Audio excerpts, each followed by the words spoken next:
Então, galera, só para continuar o raciocínio. Então, eu ficava pensando, porra, eu tô com essa meta aí de 5 mil, mas e tô tomando loss, mas, porra, todos esses dias, eu no mínimo tô ganhando 1.500 a 2.000. Aí depois eu vou e vou para o negativo. E aí eu comecei a pensar nisso. Falei, cara, porra, que coisa, né, e tal. Mas, ao mesmo tempo, 2.000 não é ruim, né? Então, pô, por que eu estou insistindo nisso? Aí, o que eu fiz? Mudei a meta, botei para 2.000. E aí, peguei lá 12 dias de gain.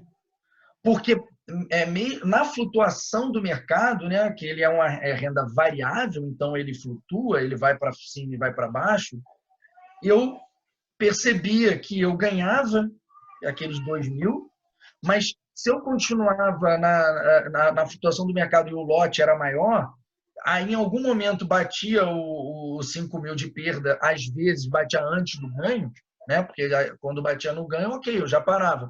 Mas às vezes batia antes e eu parava na perda, mas aí eu ia avaliar, porra, durante o dia eu cheguei a estar ganhando 2, às vezes 2,5. Então eu decidi mudar a meta, tá? E diminuir o lote, mas não para o anterior, só um pouquinho, para diminuir um pouco o emocional. E aí eu peguei 12 dias de gain com 2, 2,5, 1.800. Então, é interessante vocês também pensarem nisso. Ah, porra, eu estou tomando loss direto. Peguei aí 10 pregões de loss, um exemplo, de R$ 300. Aí você vai ver, pô, todos esses dias você chegou a estar ganhando pelo menos R$ 80. Porra, muda a meta. Bota 100 pratinhas para você pegar uma sequência legal, para aliviar o teu emocional. E aí você vai começar a operar com uma visão um pouco mais também calma, mais técnica e menos emocional e nervosa, porque depois de 10 dias de loss, você está com o emocional incomodado, com o emocional levemente abalado. Então, pensem nisso, que foi algo que o Silva acabou de comentar que ajudou para ele, e eu passei por essa experiência também. Show. Vamos lá. Realmente, esse chegar a um ponto de equilíbrio é bom. E aí eu vou aproveitar aí um comentário que eu vi no chat do Danilo, que ele falou que alfaçou feio nessa queda. Cara, qual que é o ponto, né? Tem algumas perguntas que eu sempre me faço quando eu estou no trade. Primeiro, eu revejo no começo, quando eu comecei a operar, e aí muito pela influência do Ogro, eu criei um checklist com o meu trade system. Eu fui anotando. Por que eu entro? Eu entro porque correlação XYZ bateu. Eu entro porque indicadores XYZ apontaram a direção. Então, quando tem acima de 60% de todo esse trig, todos esses trigs apontando na direção, eu entro porque me dá mais chance de chegar no meu game. Certo. Desculpa, entrou outra ligação. E aí eu comecei a fazer isso e aí acabou que entrou na minha cabeça as perguntas que eu tinha que me fazer e quando eu entro no trade ficou automático. Eu automaticamente olho isso e entro. Excluí correlação, pelos motivos que eu já expliquei, mas continuei mantendo os outros trigs de validação. E aí me deixava seguro para entrar. E aí eu alfaçava em duas circunstâncias. Eu alfaçava quando eu não tinha segurança de continuar no trade por algum motivo, eu não estava bem no dia, não estava psicologicamente legal, tinha tomado um loss nos dias anteriores muito forte, não estava consistente, enfim, alguma coisa emocional me fazia alfaçar, ou quando eu entrava eu sentia que eu entrei por impulso e não tinha segurança, falei, putz, eu entrei, não fiz as validações que eu tinha que fazer e saía. Se você está alfaçando, você tem que se perguntar, por que eu estou alfaçando? Por que eu estou saindo antes? Porque eu acredito que foi no alvo que eu queria? Porque eu tô com medo de ficar no trade, ou pior, eu tô com uma mão muito pesada. E aí quando canta na tela 100 pontos e, sei lá, canta um valor na tela que eu não tô acostumado, eu saio. Então fica aí essas perguntas que você tem que fazer, se você alfaçar, para você entender, por que eu tô alfaçando? Isso só você vai chegar nessa resposta. Olha, Silva, isso que você comentou é muito legal, tá? E as pessoas demoram, cara, a fazer o checklist, a fazer o diário. Eu mesmo demorei, cara, eu demorei muito a fazer. Eu comecei a fazer isso, tem 6 meses, cara. Eu opero desde 2012 como trader, né, de uma maneira mais profissional, mas, pô, eu operar mesmo de estar no mercado comprando uma ação, né, desde 2006 e trabalhando no mercado desde 2009. Cara, e aí eu sempre operei, mesmo não sendo profissionalmente, com menos conhecimento, eu sempre operei. Mas eu nunca fiz o diário, mesmo algumas pessoas comentando que é importante, eu vendo que vários desses grandes estudiosos comentam que isso é importante, eu não fazia. Não sei se por preguiça, não sei se por falta de costume mesmo, porque você entra naquela sua rotina e aí você não inclui uma nova tarefa, você não faz. Cara, eu demorei muito a fazer. Agora, depois que você começa a fazer, nossa, cara, a sua vida como trader, ela muda de uma maneira absurda. Então, ouçam isso que o Silva está falando, porque isso é muito importante. E testem, façam da maneira que o Eduardo, que é um outro trader aqui muito bom, comentou, que é um cara especialista, ele é Master Degree em PNL, né, e inteligência emocional, e ele comentou, cara, você tem que fazer, isso é estudo, tá? Você tem que fazer 21 dias para se acostumar, né? E 90 dias para se tornar um hábito. Né? Acho que é alguma coisa assim. Se tiver errado, me É isso corrija. mesmo. Mas é É por isso aí. mesmo, é isso mesmo. Então, façam o diário 21 dias para aquilo para o teu cérebro se acostumar com aquilo, né? Para você ter tranquilidade em fazer aquilo. E depois mantenha por 90 dias para se tornar um hábito. Vocês vão ver, cara, é engraçado. Eu sei que mais da metade aí vai ouvir o Silva falar, vai me ouvir falar e não vai fazer. Façam, se forcem a fazer. Isso muda a vida como trader. Torne o trabalho de trader como um trabalho. Finja que você tem um chefe. Não haja no trabalho como trader como simplesmente um autônomo, que faço o que eu quero e tal. Não. Faça como uma empresa. Se você não fizer o checklist e tirar as operações ruins, as atitudes ruins, a sua empresa vai falir. Então, demita os funcionários que vão falir a sua empresa e promova os funcionários que vão fazer a sua empresa prosperar. Quais são esses funcionários? Os trades que estão dando certo, as formas de entrar que você está tendo gain, né? E isso é muito importante a gente colocar no nosso dia a dia, porque senão não vai virar um hábito e aí você esquece, o tempo passa e você continua sem alcançar uma consistência relevante e que vai te fazer, vai te dar a possibilidade de se manter na profissão, né? Então, pô, muito legal isso aí que você comentou, cara. É muito importante mesmo esse checklist. Eu vou adicionar até uma visão, Julião, no que você disse aí, que eu acho extremamente importante, cara.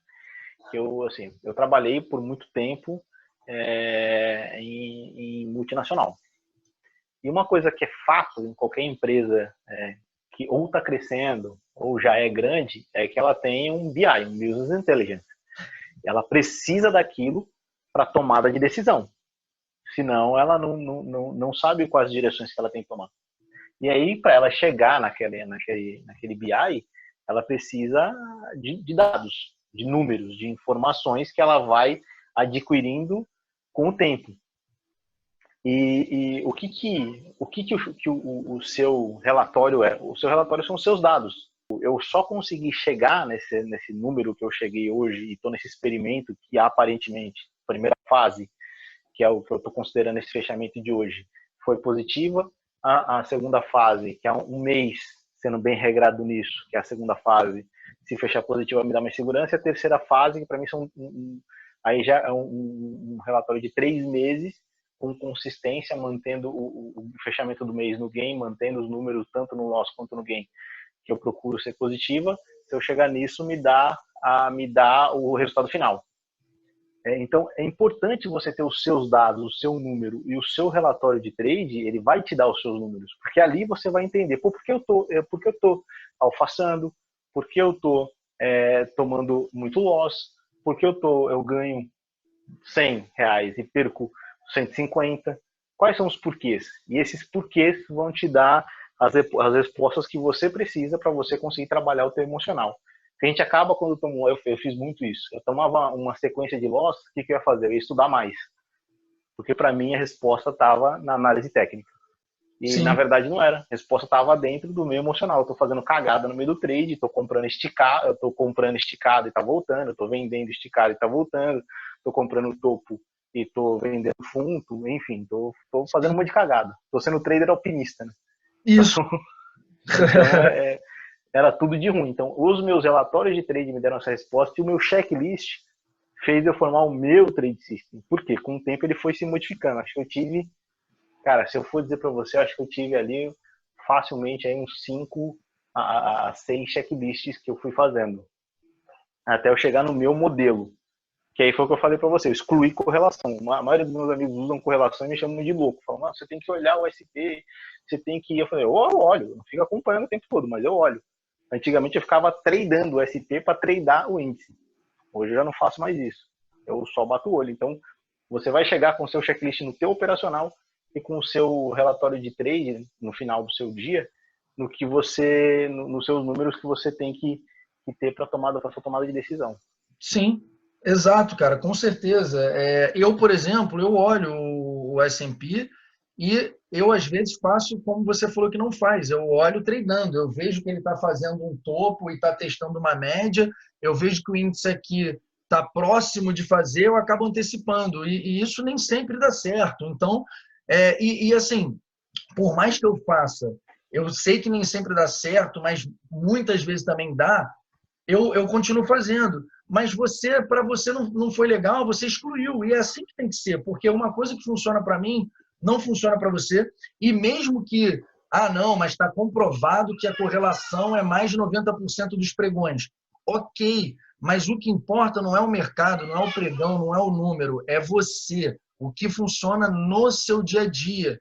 E isso a gente tem que filtrar. É isso E aí. tem uma outra. A gente está falando de alvos de FIBO. Eu só vou citar um comentário que eu vi do Vlad, que eu achei extremamente legal aqui esses dias. Ele está fazendo um vídeo, acho que foi o vídeo que ele fez hoje é quinta, foi na terça ou na quarta. Acho que foi na terça que ele fez esse vídeo falando do movimento que ele fez no índice.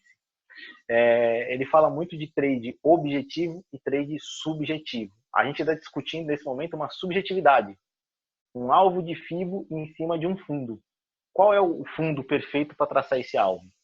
Então, quanto mais subjetivo começa a ficar a análise, já é a hora de esperar um pouco, Sim. porque ele já está fazendo, ele já fez muito movimento, já caiu demais, é um momento de atenção, que é o que eu estou sentindo agora, é um momento de atenção. Fechou o gap de ontem, já foi no alvo de FIBO da última pernada. Se você ver o primeiro candle do dia, ele faz exatamente o pullback no fechamento daquele candle das 3,10 que a gente comentou. Ele faz o pullback e volta a cair. Então ali já me mostra que, putz, ele tem que fazer uma regressão. Ele fez o impulso. Agora ele tem que fazer a regressão. Impulso, regressão, impulso, regressão. Então, ele fez esse mega impulso numa super tendência aí. Seria prudente ele fazer uma regressão, mas pensar em comprar também, eu não sei o quanto mais ele pode cair. A gente chegou num campo da subjetividade, é melhor aguardar. Verdade, e realmente é bem subjetivo, tanto é que o primeiro alvo foi até o terceiro, né, pelo Sim. espelhamento da última pernada de ontem, e já rompeu e você foi usar a outra pernada de 3 horas. Ou seja, mostra subjetividade, porque se ele romper agora, você já vai ter que pegar e usar uma outra pernada. Então, não dá para confiar, 100% na subjetividade, né? Você precisa ter outros fatores, né? Uma formação de fundo, voltar para cima da média, aí sim você vai usar a leitura. Poxa, testou o terceiro alvo de FIBO e está deixando um sinal de fundo. E aí você, de repente, olha outros contextos, como, por exemplo, o dólar testando a média de 200, para te dar um reforço aí numa possível compra. Então, isso. É bem legal isso que você comentou. Fica a dica.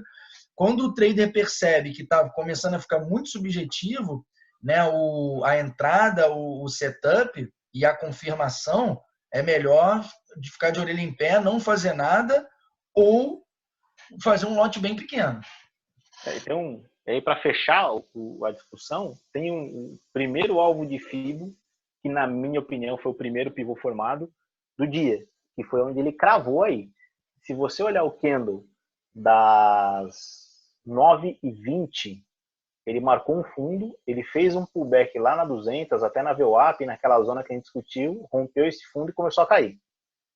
Esse doji aqui, da 920. Isso, exatamente. E se você pegar o FIB e trazer na máxima do dia e colocar a linha aí nesse candle, você vai ver que ele bateu no primeiro alvo, agora está subindo, está superando a 20. Foi o que a gente estava falando de compra, está superando a 20. Pode buscar, está superando a 8, perdão, pode buscar a 20 agora, pode fazer no 15 minutos, pode fazer um candle acima do candle de fechamento anterior. Então ele está fazendo todo esse movimento, está rompendo a linha de tendência que você traçou, ele está fazendo todo um movimento aí que pode estar me dando a entender um pullback lá na cabeça do pivô, ou um movimento de regressão, que ele já fez o impulso, né? E olha que interessante isso que você falou. Fez essa pernada, a gente espelhou, já está no primeiro alvo aqui, né? Sim. Supondo que ele sinta esse primeiro alvo e ele comece a reagir, aí ele vai começar a trabalhar nessa região que vai ser o quê? 50% do movimento do dia. Então a gente vai estar fazendo 50% do movimento do dia, mas com uma FIBO muito bem encaixada por conta desse espelhamento. E aí já dá uma confiança legal. Porque muito se discute, não, mas a FIBO, poxa, você altera, então você pode ter feito, digamos que ter manipulado sem querer, né, e se enganar. Tudo bem, mas quando você pega e percebe que ela tem outras confirmações em outras regiões, aí você vai pegando um pouquinho mais de confiança nela. Essa FIBO aqui da máxima para mínima do dia, ela fica bem desenhada com duas confirmações aqui testadas, uma na parte de baixo aqui quando brigou, depois em cima, veio, discutiu, brigou novamente, perdeu e agora está voltando a subir. Então vamos ficar atento, né? Porque pode sim fazer um pullback nessa região, né? Que seria impulso, correção. Ele está fazendo uma correção um pouco mais forte aí. Pode ver que ele está cutucando, aí tem aquele padrão de espelhamento que o Zé gosta de fazer, ele fez essa última pernada de alta, certo? Sim. Ele está cutucando o fundinho dessa última pernada de baixa. Sim, essa aqui. Ele está aqui cutucando e está bem na média de 20. Então, se ele superar aí tem uma coisa que eu gosto de fazer, eu posso usar o fibro de retração, ou se ele superar aí, usar um fibro de projeção em cima desse espelhamento. É que tem uma coisa que é importante a gente desenhar, que é o que eu faço hoje na análise técnica, que eu olho. Eu já tenho um pivô formado naquele horário que eu falei. Então, eu já tenho uma cabeça de um pivô. Eu tenho essa cabeça desse pivô testada no candle, na lápide formada nas 9h55. Você pode ver que o pavio foi lá na cabecinha do pivô e ele voltou a cair. Uhum. Eu tenho uma última pernada feita e cravou um alvo de fibra de baixo. Agora eu tenho ele brigando aí bem numa zona de congruência, que é na média de 20, com o topinho desse último topo formado, dessa última pernadinha formada, ele está superando agora. Uhum. Então, lembra que eu falei, ele pode superar a 20, pode fazer um pullback na 20, a 20 virando, aí eu penso numa compra mais consistente. Eu perdi todo esse movimento de alta? Perdi, mas me dá mais consistência. Porque ele já superou um topinho, um fundinho do 15 minutos, se fechar acima me deixa mais confortável. O IFR já voltou à sua normalidade, está chegando ali nos 52%. Então tem muita coisa agora que me deixa mais confortável em começar a pensar numa compra mais confirmada, numa retomada de tendência. Certo. Legal, interessante. E eu anotei aqui, cara, para comentar em relação ao que alguém comentou, né, de Alfasar, e aí você também comentou bastante sobre o emocional. Eu queria te perguntar uma coisa, eu queria saber a sua visão de meio que uma reflexão que eu estava fazendo esses dias sobre o Alfasar, né, a expressão Alfasar e tal. O que eu fiquei refletindo? Cara, o Alfasar, eu comecei a pensar assim que ele não existe. Porra, Alfasar não existe, meu irmão, porque o mercado, na grande maior parte das vezes que você sai de uma operação, ele vai andar um pouco mais. Por quê? Porque é muito raro você acertar, né, na máxima do movimento ou na mínima do movimento, né? É muito difícil. Às vezes acontece, mas é muito raro. Então, eu fiquei pensando assim, cara, eu vou tirar da minha cabeça essa ideia do Alfasar, porque se na maioria das vezes vai acontecer e eu ficar com isso na cabeça, o emocional atrapalha. Só vai me atrapalhar no quesito emocional. Então eu comecei a refletir sobre isso Inclusive, eu ouvi um trader comentar isso num vídeo, aí eu não lembro agora qual foi, falando que, pô, ele muitas vezes sai de uma operação, ou estopando no loss, ou botando no bolso, e a operação, se ele está estopando no gain, ela anda mais, daria mais lucro, e se ele estopa no loss, muitas vezes ela volta, né, e daria gain. E ele fala, cara, não me incomodo, porque isso acontece tanto, acontece até mais vezes do que o contrário. Então, como o stop loss, que eu saio na perda, volta para o prejuízo muito mais vezes, né, do que o contrário, então, se eu ficar me remoendo isso, porra, eu vou acabar com o meu emocional. O que você acha sobre isso? O que você pensa sobre isso? Vamos lá, tudo é ponto de vista. Mas alguém perguntou aqui, eu não sei responder porque eu não trado muito dólar. Mas você sabe qual é o próximo contrato do dólar, cara? Você faz ideia, Julião? Oi, desculpa, cara. Desculpa, eu estava aqui respondendo. O Thiago perguntou aqui no chat qual que é o próximo contrato do dólar. Você sabe? Eu não trado muito dólar. Sei, é o M, pessoal. Ah, maravilha. Alguém colocou o M aqui. Ali, valeu. O M. Valeu, galera, para responder. Tem na tela ali. Então vamos lá, vamos voltar aqui ao ponto da discussão e da sua pergunta. Eu tenho duas respostas. Pois não, desculpa, sim. Falhou aqui. O que foi? Vamos lá. Eu tenho duas respostas sobre a pergunta se o Alphastar existe. Tá. O Alphastar existe? Sim, existe. A primeira resposta é sim, existe. Por que ele existe? Se você está operando um setup, um trade objetivo, que você tem a entrada, você tem seu plano de trade, você tem a entrada, a saída perdendo e a saída ganhando, que é o loss e o gain. Sim. Se você saiu antes do seu objetivo, você errou, você alfaçou. Sim, ele existe nesse ponto. Então, certo. Se você está tradando setup e você tem um plano de trade e você não seguiu, sim, é alfaçar. Esse é um ponto de vista. Tá. Qual que é o meu outro ponto de vista, que é o que eu estou fazendo hoje? O alfaçar existe? Não existe. Por que para mim não existe? Porque eu tenho um plano de voo do dia. Qual é o meu plano de voo do dia? Eu quero chegar a X pontos. A 100, 200, 300, 500, 1000 pontos, indiferente. Cada um vai ter o teu plano. Meu plano de voo é chegar a X pontos. Então, se eu vi um movimento como esse movimento de queda, se eu entendi a leitura desse movimento, e se ele me deu 1000 pontos, mas eu quero buscar 250 e eu sair com 250, se a minha meta é 250, eu estou confortável, eu estou consistente com essa meta de 250 no nosso exemplo que a gente está dando aqui, eu não alfacei. O meu plano de voo é 250. Uhum. Entendeu? Sim. Então, aí depende de qual perfil você está adotando. Eu adotei muito o perfil de ter um plano de trade, o meu saída perdendo e a minha saída ganhando. Para mim foi muito ruim, porque acabava que subia e quando chegava perto do meu alvo não saía, voltava na minha cara e me dava loss, eu ficava louco. E aí eu mudei agora para um plano de voo. Esse plano de voo me deixa confortável, porque eu tenho ainda uma saída perdendo? Tenho, mas eu deixo stop no dedo. Eu tenho uma saída ganhando? Tenho, mas nem sempre eu vou até lá. E isso fez que, da implantação desse raciocínio do dia 17 até agora, eu tivesse um relatório de performance num formato de escadinha. Todo Sim. dia eu ganho aquilo que eu me propus a ganhar e paro de operar. Entendeu? Então fica essas duas visões. Aí cada um escolhe a sua, né? Cada um escolhe se quer um trade objetivo ou se quer um trade subjetivo.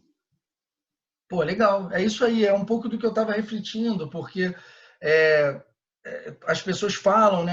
Principalmente a galera lá manda mensagem, pô, eu tô alfaçando e tal. E eu acho que isso atrapalha muito o mental, né? Pô, tu ganhou dinheiro, fez uma operação legal, mas concordo, não, você traçou um alvo, você não seguiu, ok, você considera que alfaçou. Mas será que também não tem momentos em que você traça um alvo, você não segue, mas às vezes o mercado não vai para o alvo também? Né? Então, mas aí esse ponto qual o seu estilo como trader? Você quer ser um cara de pensar em objetividade? Sim, você vai alfaçar. Se não foi, faz parte da estatística ele não vai sempre no alvo. Não tem uma máquina de imprimir dinheiro. Você está tradando, você vai tomar loss. Então, você tem essa visão. Então, Se você é um trade, ou se o seu estilo, se você criou o teu trade system como um trade ou um trader objetivo, você vai ter o alface seguindo a tua vida. Agora, se você é um cara subjetivo, hoje eu sou subjetivo. Então, se eu sou um cara subjetivo, se eu gosto da análise técnica clássica, se as minhas entradas são perto de médias, porque eu me baseio em setups como estratégia de entrada, mas eu não tenho a saída, eu não preciso segurar até a saída dele, eu me torno um trade subjetivo com um plano de voo do dia. Então, a pergunta que eu acho que a pessoa tem que se fazer para chegar nessa resposta é: qual é o meu perfil como trader? O que eu fico mais confortável? O que me deixa mais, o que me faz me sentir melhor? E aí você só vai conseguir essas respostas com o seu relatório de trade, se conhecendo, entendendo o que para você se encaixa melhor, entendendo a história dos traders. Ele usava muito análise técnica clássica. Então ele tinha resultados com isso e ele aprendeu muito com isso. Não que ele não usasse setups, mas a visão dele era mais análise técnica clássica. Se eu não estou enganado, eu não sei se foi na crise das .com ou se foi na crise de 2008, mas em uma das crises ele perdeu muito dinheiro tradando assim, porque era subjetivo.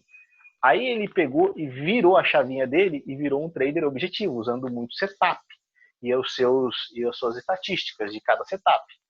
Ele mudou todo o estilo dele, ele se reinventou. Então, um cara fenomenal como ele reconstruiu o seu perfil de trade e continuou super ganhador de uma forma diferente. Pô, que legal, então, hein? Fica aí essa visão. Putz, cara, você quer ser um trader subjetivo ou você quer ser um trader objetivo? Se você for um trader subjetivo, conviva com as subjetividades, com os alvos de FIBO, com as zonas de congruência, com o que o trader subjetivo vai te apresentar. Se você é um trader objetivo, conviva com os problemas de ser um trader objetivo, que é, no caso, alfaçar, não conseguir segurar, não conseguir seguir seu plano de trade. Sim. Pô, perfeito, cara.